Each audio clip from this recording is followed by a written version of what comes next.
அந்த ஒரு அடிப்படையில் இறந்தவர்கள் வந்து வாக்களிப்பதும் இருப்பவர்களுக்கு வாக்கு இல்லாத ஒரு நிலை என்று சொன்னால் இதை விட ஒரு ஜனநாயகத்துக்கு ஒரு கேலி குத்து இருக்கா? அதனால தான் வந்து சாரை வரவேற்றோம். ஒரு 2002க்கு பிறகு இதை இன்டென்சிவாக பண்ணுறாங்க. இது வந்து நம்ம வந்து வரவேற்றதுக்கு காரணமே இதுதான்.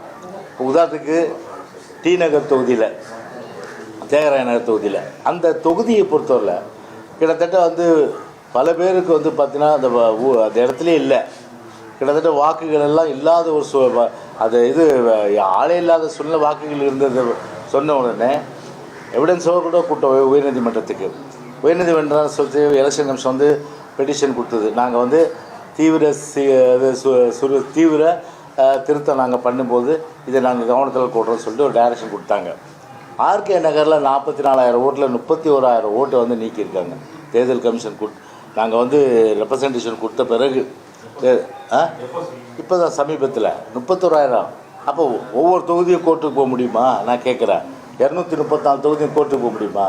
யாருடைய வேலை? யார் இந்த வேலையை செய்து? எலெக்ஷன் கமிஷன் தான் செய்யணும். அதனால தான் வந்து இப்போது அதே போல் வந்து பார்த்திங்கன்னா வந்து கரூரில் 10,000 ஓட்டு.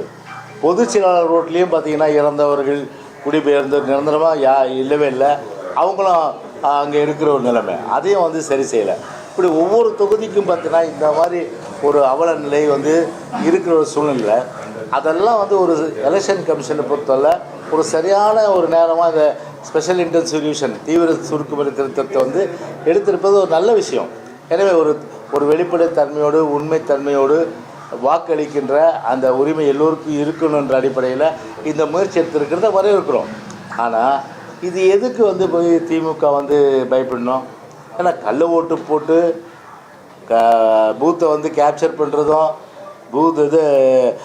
கேமராவை பூத்தில் இருக்க கேமரா ஓடிக்கிறதும் இதுதானே வந்து திமுகவுடைய வேலையாக இன்றைக்கி இருக்குது. இன்றைக்கி